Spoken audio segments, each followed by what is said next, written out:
ಇವತ್ತು ನಮ್ಮ ಫ್ರೆಂಡ್ದು ಇಂದು ಬರ್ತಡೇ ಇರುತ್ತೆ. ಆಮೇಲೆ ನಮಗೆ ಇವತ್ತೇ ಲಾಸ್ಟ್ ಇಂಟರ್ನಲ್ಸು, 2 ಎಕ್ಸಾಮ್ ಇವತ್ತೇ ಇರುತ್ತೆ. ಅದಾಗೋಗುತ್ತೆ ನೋಡಿ, ಎಲ್ಲ ಕುತ್ಕೊಂಡು ಓದ್ಕೋತವ್ರೆ ಎಕ್ಸಾಮ್ ಮುಂಚೆ. ಆಮೇಲೆ ಇವ್ನು ನೋಡಿದ್ರೆ ಇಲ್ಲಿ ಬಂದು ಕಾಮಿಡಿ ಮಾಡ್ತಾ ಇದ್ದ ಓದ್ಕೊಳ್ಳೋ ಅಂದರೆ. ಇವ್ನು BCom ಕ್ಲಾಸ್ ಅವನು. ಆಮೇಲೆ ನಮಗೆ ನಮ್ಮ ಸರ್ರು ಪೇಪರ್ ಕೊಡ್ತಾ ಇರ್ತಾರೆ, ಎಲ್ಲ ಡಿಸ್ಕಸ್ ಮಾಡ್ಕೊಂಡು ನೋಡ್ತಾ ಇರ್ತೀವಿ.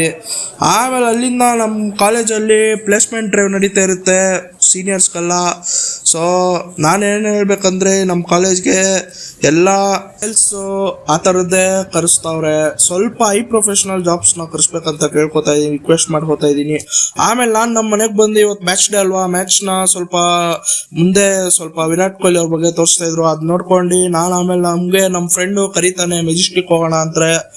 ಆಮೇಲೆ ಮೆಜೆಸ್ಟಿಕ್ ಹೋಗ್ಬೇಕಾದ್ರೆ ಚಾಮರಾಜಪೇಟೆಯಲ್ಲಿ ಪೆಟ್ರೋಲ್ ಖಾಲಿ ಆಗುತ್ತೆ ಗೈಸ್. ಯಾವ ಬ್ಯಾಂಕಲ್ಲಿ ಪೆಟ್ರೋಲ್ ಕೇಳಿದ್ರು ಬಾಟ್ಲಲ್ಲಿ ಕೊಡಲ್ಲ ಅಂತಾರೆ. ಆಮೇಲೆ ನಾನು ನಮ್ಮ ಮನೆ ಪಕ್ಕದಲ್ಲಿರೋ ಚಿಕ್ಕ ಹುಡುಗ 4 ಕಿಲೋಮೀಟರ್ ನಡ್ಕೊಂಡು ಹೋದ್ವಿ. ಫೈನಲಿ ಒಂದು 4ನೇ ಬಂಕಲ್ಲಿ ಪೆಟ್ರೋಲ್ ಸಿಕ್ತು ನಮಗೆ. ಮೈಸೂರು ಅಲ್ಲಿಂದ ಪೆಟ್ರೋಲ್ ಸಿಕ್ಕಿಲ್ಲ. ಇವಾಗ 2 ಕಿಲೋಮೀಟರ್ ಬಂದಿದೆ ಪೆಟ್ರೋಲ್ ಹುಡ್ಕಾಕೆ.